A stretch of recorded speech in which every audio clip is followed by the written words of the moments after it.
देखो आज बुद्ध पूर्णिमा है और बुद्ध जी ने हमें क्या संदेश दिया? क्या संदेश दिया किसी को पता है? हिंसा नहीं करनी है। हिंसा नहीं करनी मतलब किसी के साथ मारपीट नहीं करनी है, किसी से साथ झगड़ा नहीं करना है और जीवों पर परोपकार करना है। जीवों का मतलब समझते हो? किसी भी जानवर को नहीं मारना है कि हम उन्हें मारते हैं। आपने देखा सड़क पे आप चल रहे हो, अब बगैर कारण के डॉगी को मारते रहते हो, गाय को मारते रहते हो, तो ये सब नहीं करना है। देखो बच्चों, तो देखो वो सब नहीं करना है। अगर आप करते हो तो ये सब चीज़ें अच्छी बात नहीं है। ये बेटा सभी को जीवों पर दया करना चाहिए। जीव समझते हो? चाहे वो आपके गली का वो डॉगी हो, कुत्ता हो, बिल्ली हो और कोई भी जानवर हो, उसको मारना नहीं चाहिए दरअसल, क्योंकि वो भी हम लोगों की तरफ से किसी के बच्चे हैं।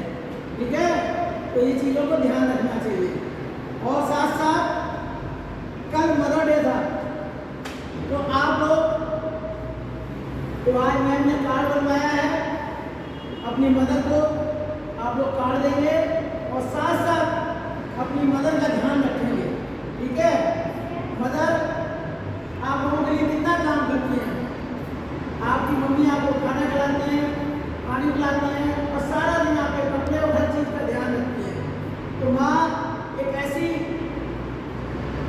देवी स्वरूप है जो बच्चों का पूरा ध्यान रखती है।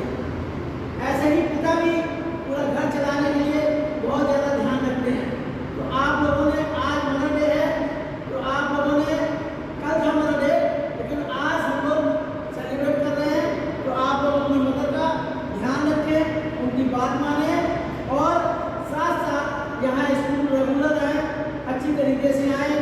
अब मैं आपके अनन्या मैडम से कहेंगे कि बुद्ध पूर्णिमा के बारे में कुछ बताएं। तो अनन्या मैम प्लीज आ जाइए।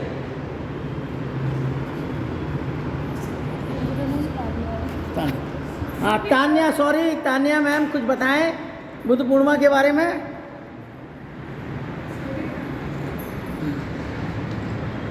तो किसी को पता है कि गौतम बुद्ध है कौन?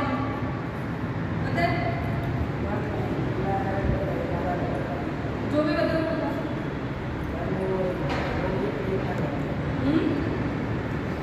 वो भी सही कह रहे हो। तो गौतम बुद्ध जो है वो जैसे हम लोग अलग अलग भगवानों को मानते हैं, वैसे ही एक भगवान उनको भी माना जाता है।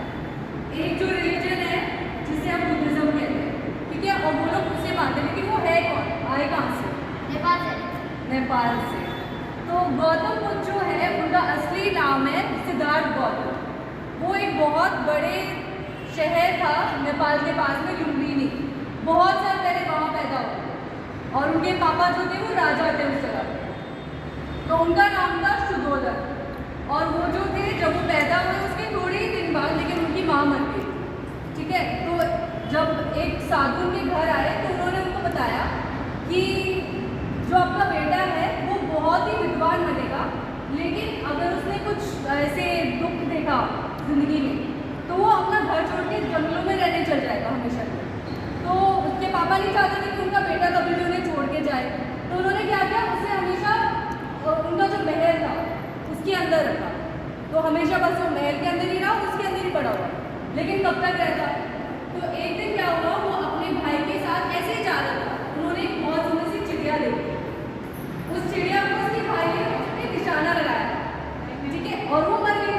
तो जब गौतम उसने ये चीज़ देखी तो उसे बहुत ही हैरानी हुई। एक तो उसने पहली बार देखा किसी चीज़ को मरते हुए और उतना खून निकलते हुए उसने पहली बार देखा, तो उसे बहुत हैरानी हुई कि ये क्या चीज़ है। तो फिर उसने उसकी मरहम की। ऐसे ही फिर वो बड़ा हो गया, लेकिन उसके पापा ने उसे कभी बाहर नहीं जाने दिया। ठीक है? फिर एक दिन उसकी शादी हुई यशोधरा से। जब उसकी शादी हुई तो उसके पापा को लगा अब तो कहाँ ही जाएगा, अब तो शादी हो गई, अब तो घर में ही रहेगा।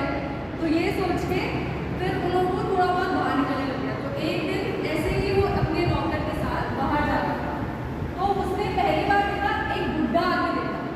अब आश्चर्य की बात यह है कि वो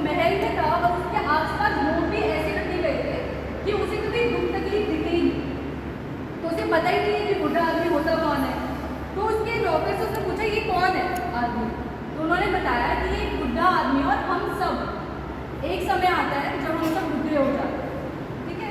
ये सुन के फिर वो वापस चला गया। फिर एक और दिन वो ऐसे ही सैर करने निकले, क्योंकि उसे भी अपनी प्रजा को देखना था, उससे पहले तो उसने देखा ही नहीं था। तो वो सब सैर के लिए गए, तो उसने पहली बार किसी को रोते हुए देखा। उसे समझ नहीं आया कि एक आदमी इतना बिलक बिलक के क्यों रो रहा है।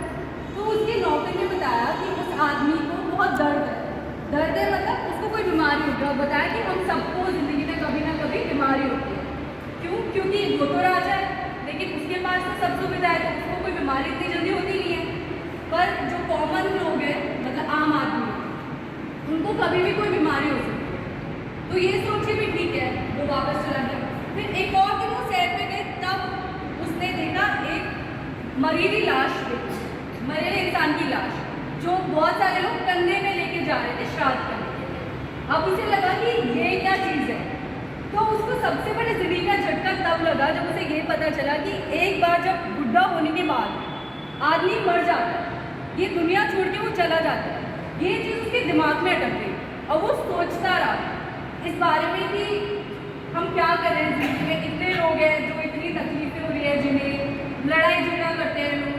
तो वो ये सब इन सब चीज़ों के बारे में सोचता रहा, और वो पूरे टाइम सोचता रहा। फिर एक बार उसने ये सोचा कि वो अपनी बीवी और बच्चे, अपनी पूरी जो उसके महल में उसकी पूरी फैमिली है, उसे छोड़ के वो जंगलों में चला गया। और जंगलों में जाके फिर उसने क्या किया, सब लोग क्या करते हैं, अपना घर छोड़ के जाते हैं। हमने तो बहुत कहानियाँ सीखी, क्या करते हैं जब भी कोई राजा अपना घर छोड़ के जंगलों में जाता है। हमने बहुत बार सुना है, क्यों जाता है?